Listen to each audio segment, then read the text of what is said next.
For the firemen who fought the King's Cross blaze, these pictures stir vivid memories of blinding smoke and searing heat, of exhaustion, exhilaration and fear. We asked two of the first firefighters on the scene to relive that night. They soon forgot we were watching them, watching themselves. You're looking quite concerned, actually. Yeah, it does, doesn't it? Why is that? Probably because we've all been disappearing down there and not coming up again straight away. Fireman Bob Moulton was part of the first team to go underground. His boss was Station Officer Colin Townsley.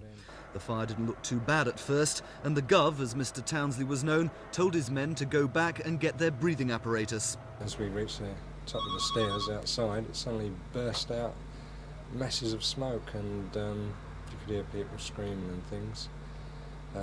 We just tried to get rigged and get down there as quick as possible. Almost immediately they started finding bodies. They were brought hurriedly to the surface.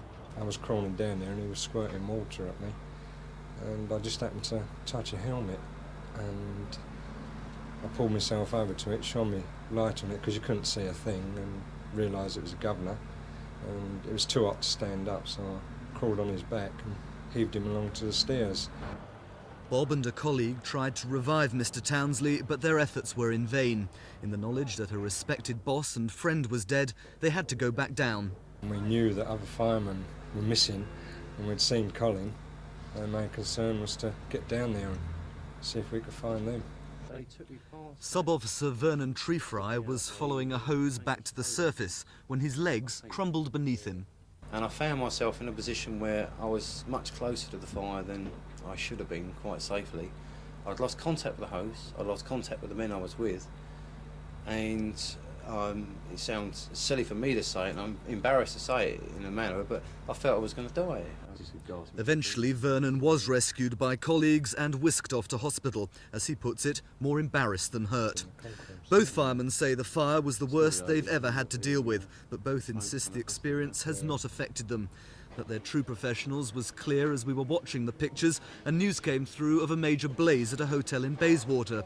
Their reaction: what are we doing here when we should be out fighting fires? King's Cross was terrifying and terrible, but they've got a job to do and they'll continue to do it. To us, it was a good, if you like the terminology, it was a good fire, a hard-working fire, the hottest I'd ever been in, the hottest that most blokes I know had ever been in. We feel sad that we lost people, and sad that we lost the governor.